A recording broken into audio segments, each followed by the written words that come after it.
जी, मुझे लग रहा है वापस हम रिज्यूम कर रहे हैं स्ट्रीमिंग को। बताइए, आवाज आ रही मेरी क्या?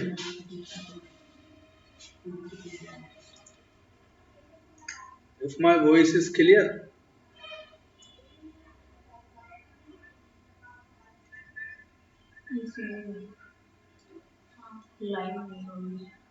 नहीं।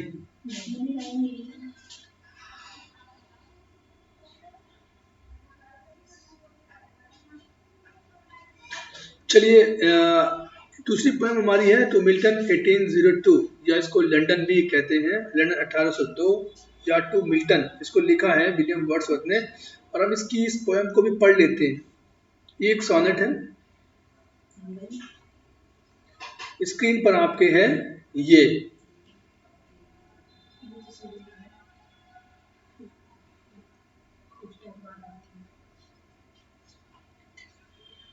चस।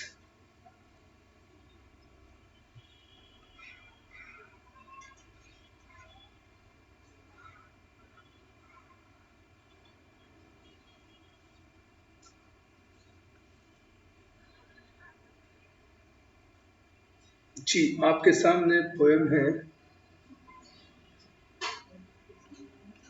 बहुत ही बढ़िया जूम क्वालिटी के साथ आपकी पोयम देखिए। लंदन 1802, विलियम वर्ड्सवर्थ ने पोयम लिखी है। लाजवाब पोयम है।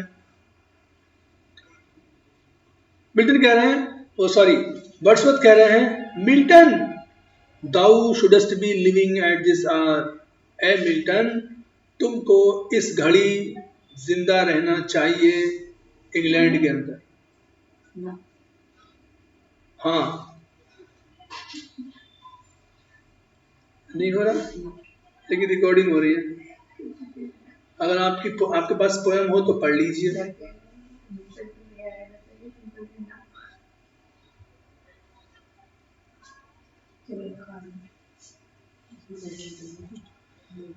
Milton thou shouldst be living at this hour. Wordsworth के ज़माने में लोग मेटेरियलिस्टिक हो रहे थे, अपनी मॉरल वैल्यूज को खत्म कर रहे थे। तो वर्ड्सवर्थ दुखी होकर के सोचते हैं, काश मिल्टन जैसा पोएट, मिल्टन जैसा व्यक्ति इंग्लैंड में होना चाहिए। तो वो मिल्टन को याद कर रहे हैं, संबोधित कर रहे हैं, कह रहे हैं, Milton thou shouldst be living at this hour. ए मिल्टन, तुमको इस घड़ी इंग्लैंड में रहना चाहिए। England hath need of thee. England को आवश्यकता है तेरी। She is a fan.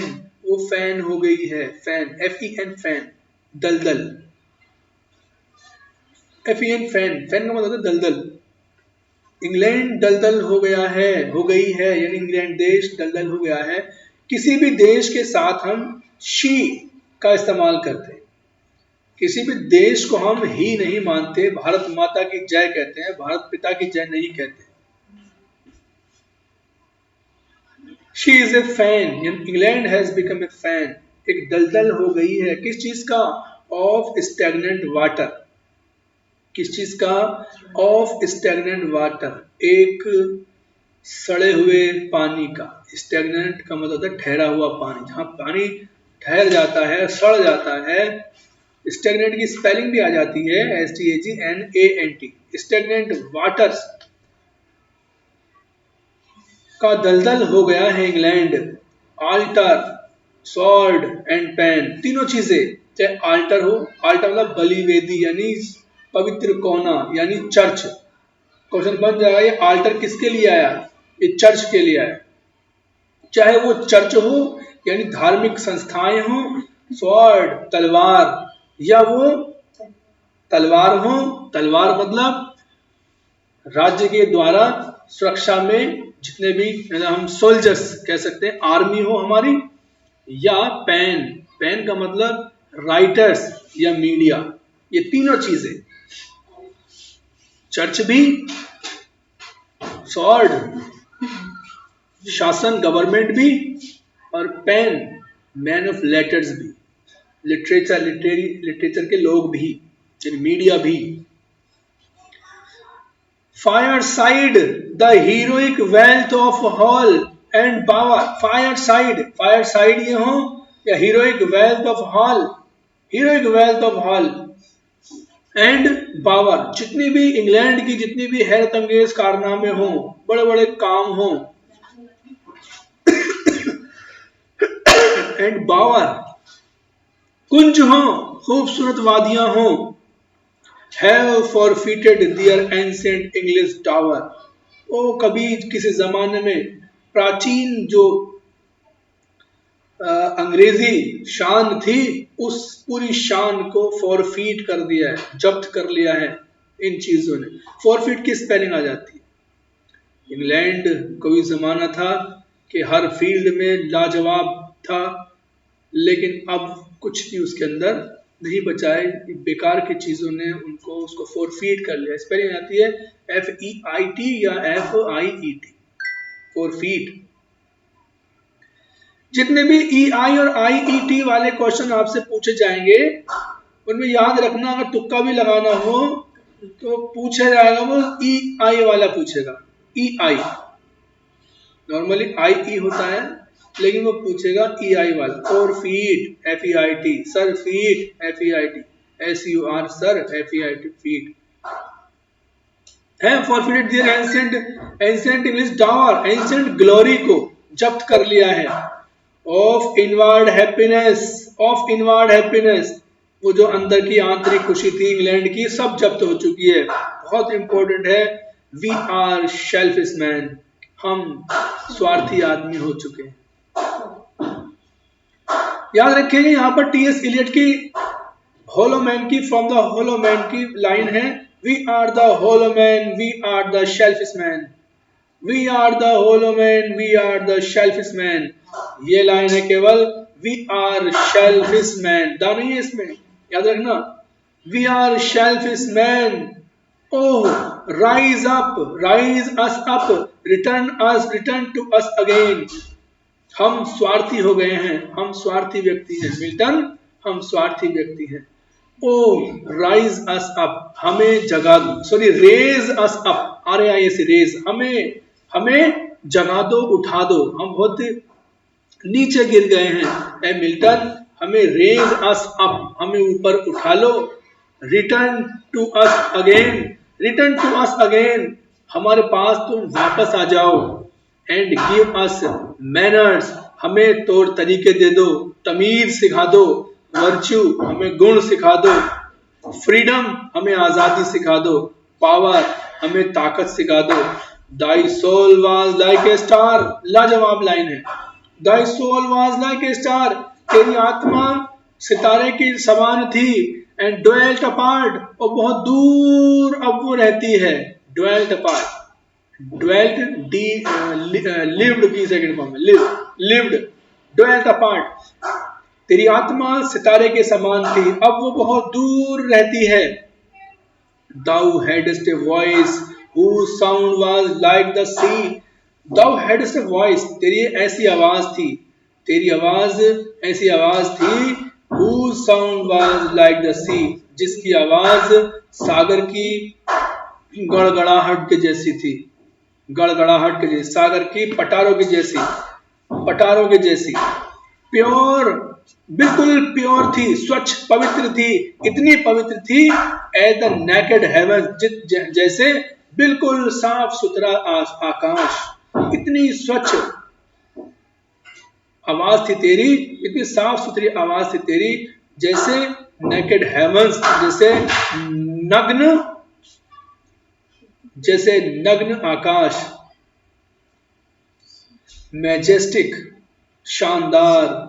Free, बिल्कुल बेबाक, क्योंकि चार्ल्स द फर्स्ट से भी वो नहीं डरे। फ्री आवाज थी तेरी। So didst thou travel on life's common ways, तूने तो जिंदगी के, जीवन के जो साधारण तरीके, तौर तरीके थे, ऐसे जिंदगी जी तूने, ऐसे यात्रा की उसमें। इन चेयरफुल गॉडलीनेस, बिल्कुल खुश मिजाज होकर के, एकदम स्वच्छता के साथ। गॉडलीनेस, बिल्कुल पवित्रता के साथ। चेयरफुल्ली, बिल्कुल खुश मिजाजी से तूने अपनी जिंदगी का सफर किया, कोई भय कोई डर तुझे नहीं था। एंड येट दाई हार्ट, फिर भी तेरा दिल, the lowliest duties on herself did lay। तेरा दिल, लेकिन तू इतना बड़ा, तेरा तेरी इतनी बड़ी शान थी, इतना बड़ा मर्तबा था, इतना बड़ा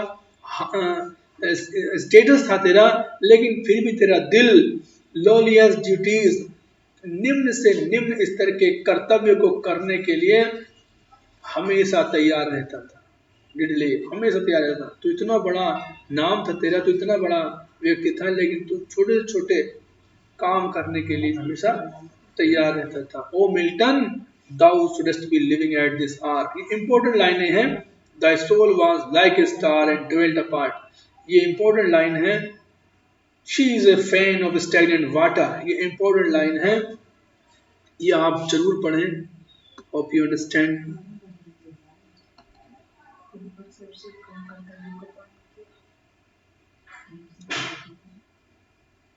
वापस आएंगे हम।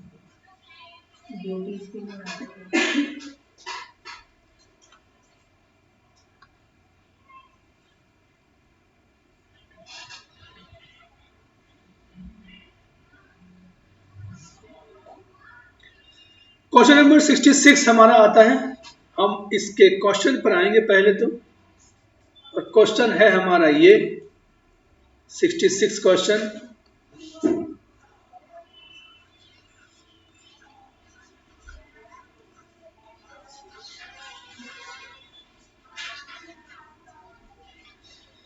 तो ये आंसर था इसका हमारा। अल्फ्रेड लॉर्ड टेनिसन ने ये पोएम लिखी थी। मिल्टन, केवल 2 मिल्टन पोएम अगर है तो अल्फ्रेड लॉर्ड टेनिसन की है, और मिल्टन 1802 या लंदन अगर आ जाए तो ये वर्ड्सवर्थ की पोएम है। दोनों पोएम मैंने आपको पढ़ा दी है, आप अच्छे से इसको पढ़ लेना। बाकी नेक्स्ट सेंटेंस है हमारा, which play of Shakespeare was performed before James first at the white hall. देखिए, जेम्स द फर्स्ट के सामने शेक्सपियर का जो नाटक परफॉर्म हुआ था उसका नाम था ओथेलो। ओथेलो के बारे में कुछ और पढ़ लेते हैं, आंसर पर आएंगे हम। This is one of the 4 great tragedies, Shakespeare की 4 बड़ी ट्रेजेडीज में से एक है, और बाकी ट्रेजेडीज को होकम से हम जानते हैं, हम पहले ही पढ़ चुके हैं। होकम for H for Hamlet, O for Othello, K for King Lear, M for Macbeth. Macbeth आखिरी प्ले था उसका 4 में से, और हेमलेट सबसे पहला प्ले था। ये ओथेलो 4 में से एक इंपॉर्टेंट ट्रेजेडीज में से एक शेक्सपियर ने लिखा। फर्स्ट परफॉर्म्ड, इसको फर्स्ट परफॉर्म किया गया था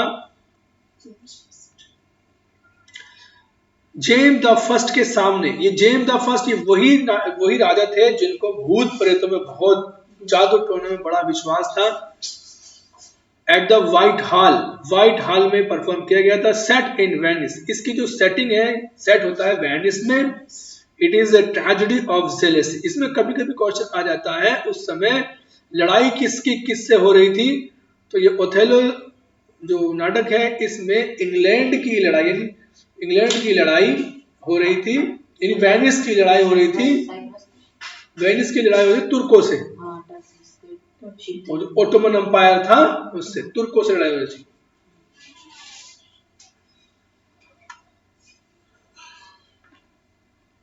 it is a tragedy of jealousy, ये ईर्ष्या की ट्रेजेडी कहलाती है। इसके अंदर जो हेमार्शिया है वो जेलेसी है।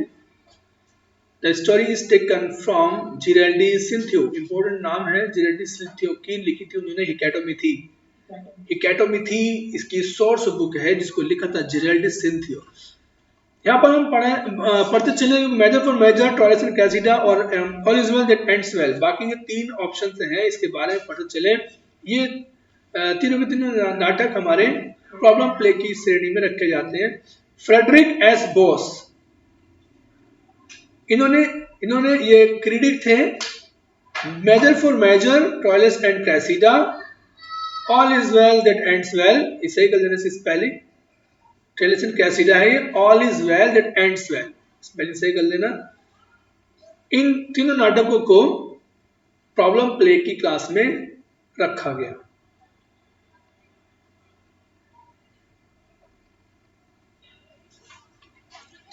बहुत ही इंपॉर्टेंट क्वेश्चन आपका इंतजार कर रहा है।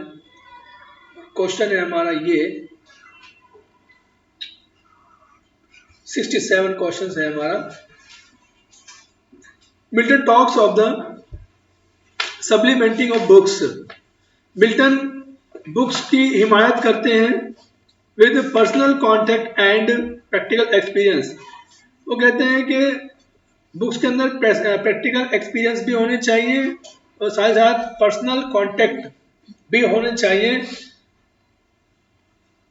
इस तरह की बात वो करते हैं। किताबों की बात चल रही है, जाहिर सी बात है आंसर भी आसान से लग रहा है। ऑफ इंटेलिजेंस ऑफ एजुकेशन, ये ऑफ एजुकेशन एक मिल्टन का एक ट्रैक्ट है, ध्यान रखेंगे। ये पीडीएफ है, वाटरमार्क थोड़ा गाढ़ा है, लेकिन आपसे ये उम्मीद की जाती है कि आप बुक खरीद लें, बड़ा फायदा आपका होने वाला है। ऑफ एजुकेशन, ऑफ एजुकेशन से संबंधित एक सवाल आपको याद रखने की जरूरत है कि of education by meaning poor tract in prose, थोड़ा सा छोटा सा बहुत ही बेचारा सा गरीब सा पंपलेट लिखा था एजुकेशन के ऊपर, addressing to his friend, to the friend of Milton, अपने दोस्त हार्टलिप को। क्वेश्चन बन जाएगा which work of Milton was addressed to Hartlib. तो हार्टलिप उनका दोस्त था और ये था हमारा ऑफ एजुकेशन।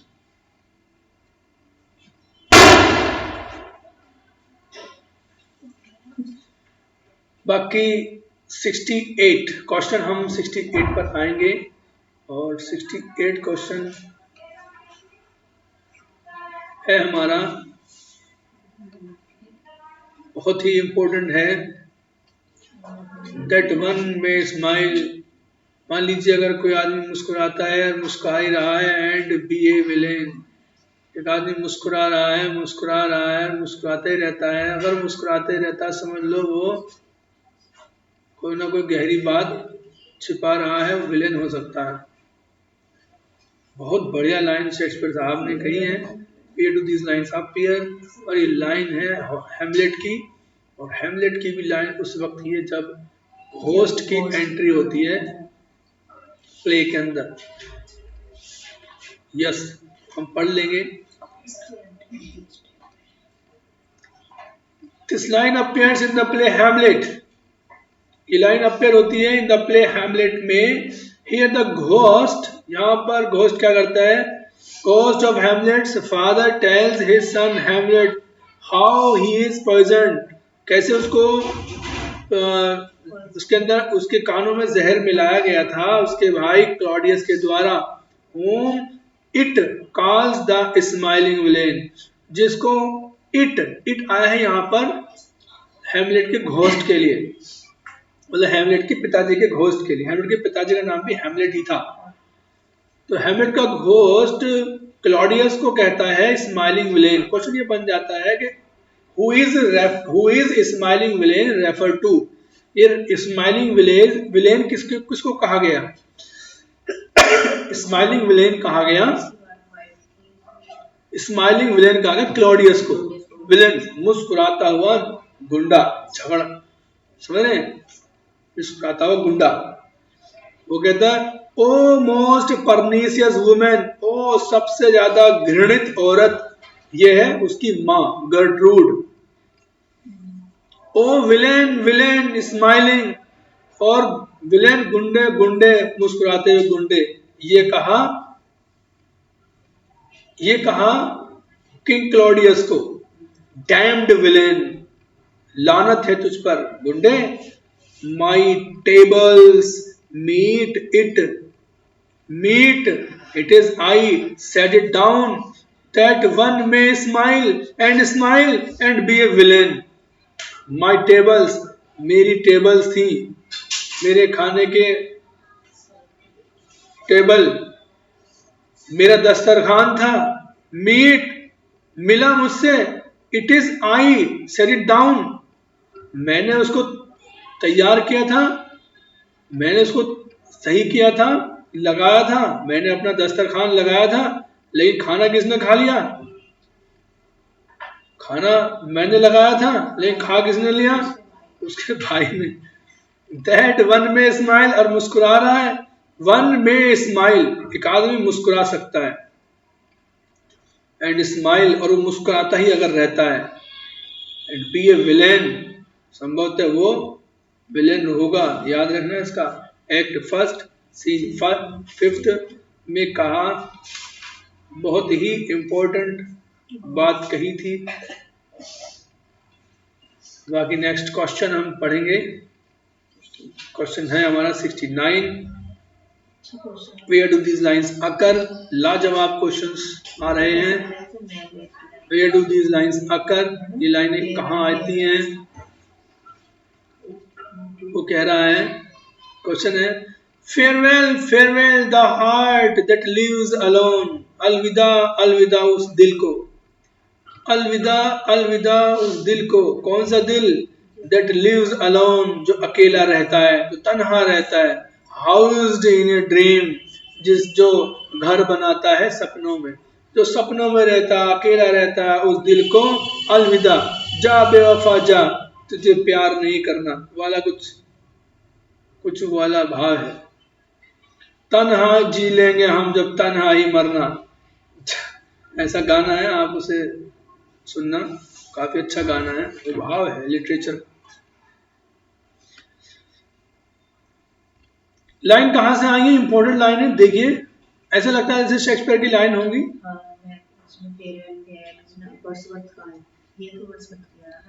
याद रखेंगे इसका full title. Elegiac stanzas suggested by a picture of a Peele Castle in a storm painted by Sir George Beaumont. ये पूरा टाइटल है, पील कैसल एक पोयम है वर्ड्सवर्थ की, उसका। क्वेश्चन में बन जाता है, इनमें कोई सा एक वर्ड छूट जाता है और कंप्लीट करने के लिए कहा जा सकता है। एलिजाइक स्टेंजास, दुख से भरे हुए छंद, सजेस्टेड बाय ए पिक्चर, सुझाए थे जिनको एक तस्वीर ने, of peel castle, peel castle की एक तस्वीर ने सुझाया था। वो भी कब? इन ए स्टॉर्म, तूफान में। और वो पेंट किया गया था, painted by Sir George Beaumont, जिसको पेंट किया था Sir George Beaumont. Is an elegiac poem, ये एलिजाइक पोयम है वर्ड्सवर्थ की, by Wordsworth, having a background of the death of the poet's brother John. इस पोयम के पीछे की बैकग्राउंड पोएट के दोस्त, पोएट के भाई जॉन के बारे में है। हु वाज ए सेलर, जो कि एक सेलर था, and who ship was wrecked, जिसका शिप डूब गया था। Sir John Beaumont was a painter, John Beaumont एक पेंटर थे, एंड फ्रेंड ऑफ वर्ड्सवर्थ, और वर्ड्सवर्थ के दोस्त भी थे। क्वेश्चन ये बन जाएगा, कौन सी पोएम वर्ड्सवर्थ की जिसके अंदर बैकग्राउंड है उसके भाई की मृत्यु की? तो ये है हमारे पील कैसल।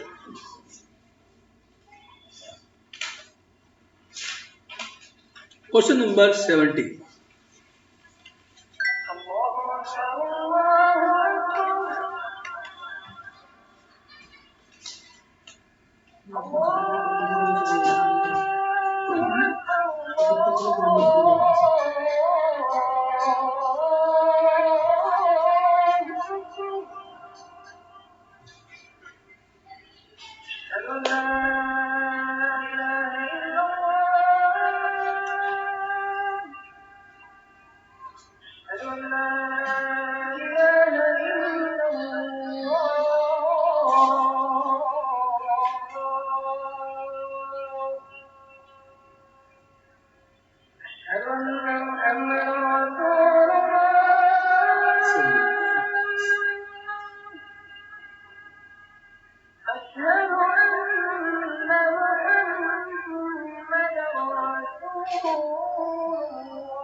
सेवेंटी क्वेश्चन है हमारा।